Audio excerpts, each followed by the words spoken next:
Hi, my name is Jenny Castle, and I'm with the Rose Center for the Arts at Lower Columbia College. I am here today with Courtney Callanan, who is a Boston-based artist working with fibers and found objects. Courtney, thank you for coming in today. I guess you didn't So come. happy to be here. Thank you for coming in virtually today. I'm so glad to be with you. To start the interview, can you talk a little bit about your background and your path to becoming an artist? Sure. So making art has long been a part of my life. I used to create things even as a child. I was the only child. I played in my room alone a lot. So I would set up different things with objects, even with Barbies, or would play in the backyard, making up the material with different things. And then I got a Polaroid camera when I was 8. Fell in love with that. I started doing darkroom photography in high school and college. After college, fell in love with materials, art materials, paint, and sculpture materials because I was teaching in a kindergarten through 4th grade classroom with lots of art materials. And that brought me to grad school where I really began to develop my material process-based practice and began to learn much more about fiber processes and started to bring that into my work in a really significant way.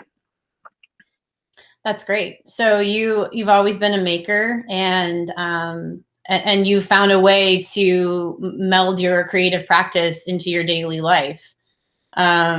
Do you feel like that was a choice, or do you feel like that was the way you were going to live your life no matter what?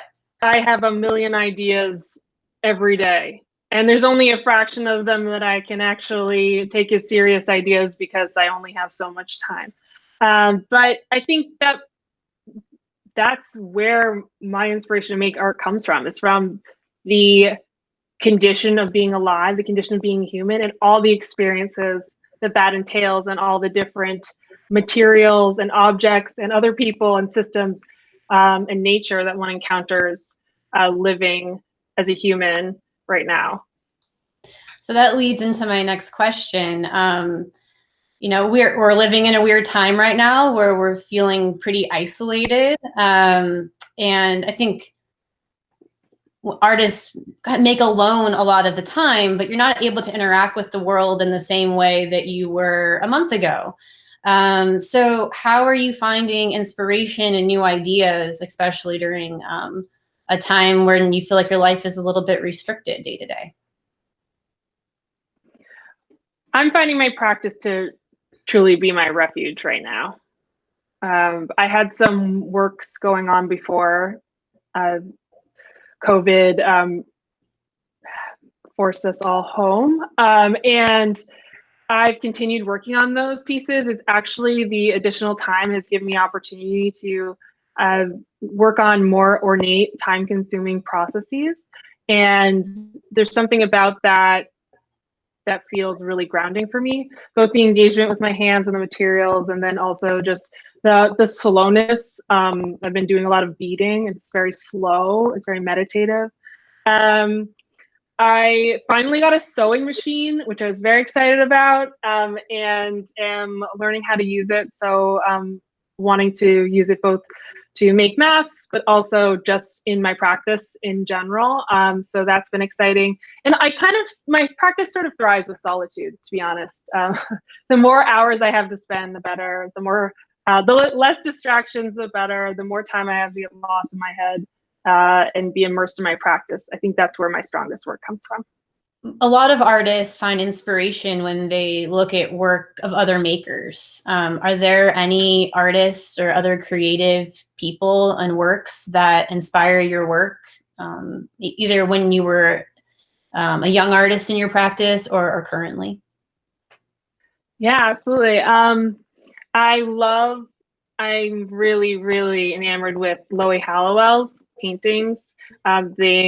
They are paintings. They have some sculptural qualities to them, but they're really breathtaking and abstract, but also figurative, and just so experiential and so wonderful to look at. Basquiat, John Michael Basquiat's been a long time inspiration for me in the sense of inventive vocabulary, the individualism, the lack of boundaries and rules. Like when I'm with a Basquiat, I feel almost like I'm with the artist himself. It feels so primary, such a primary source of expression. There's an artist who I've been looking at recently, Katie Ryan. She makes these large, she makes lots of different wonderful things out of found materials. She makes these long pearl necklaces of bowling balls. But the works I've been really looking at a lot lately are these large scale they're modeled after moldy fruits, but they're completely enjeweled in beads and of semi-precious materials and glass, and they're just really, really beautiful. And it takes mold that's supposed to be grotesque. It's on these, something that you wouldn't want, and it makes it into something that's so opulent and so beautiful. So I've been getting a lot from her work lately too. Thank you for sharing those artists with our students. So I have one final question for you, and it's kind of an open-ended one, but we have a lot of students on campus that are at the very beginnings of their time as an artist, whether it be professional or just as a way to release the things that they're thinking and feeling. Do you have any advice for students who are likely to have art in their lives, for the rest of their lives? Don't be afraid to experiment, and don't be afraid to make bad art. If someone's really, really great at drawing, and they're the best in their class at drawing, try to take something else where you might be the one with the least amount of, try to take woodworking where you might have the least amount of experience and see what that feels like. I think not only has experimentation broadened the way that I look at art and understand the other art of other people that I see, but it also has given me an array of different skills that I have and I know that are at my disposal if I'm developing a work that might need that. Also, the thing about experimentation is you might discover something that you didn't think you would like. And I've heard many stories about artists and art students finding their path as makers through either some sort of amazing coincidence of landing in a class or just because they took something on a whim or to experiment. So you have something gnawing at you, I just feel like I need to blow glass, find a way to do it, and see if it's for you. Yeah, and fear of failure is real, and it's hard and scary, and making art is a very vulnerable thing.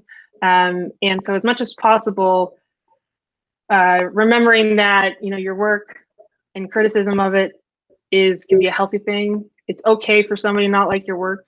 It doesn't mean it's not valid and it's not valuable. So stay true to yourself and don't let other people tell you what your art should be. Courtney, thank you for doing this interview today. Courtney Callanan will be in a show at the Forsberg Art Gallery in November of 2020. It's a group show with 8 other women artists called A Quiet Stand. You'll be able to see Courtney's work then at Lower Columbia College. Courtney, thank you for doing this interview today. Thank you so much.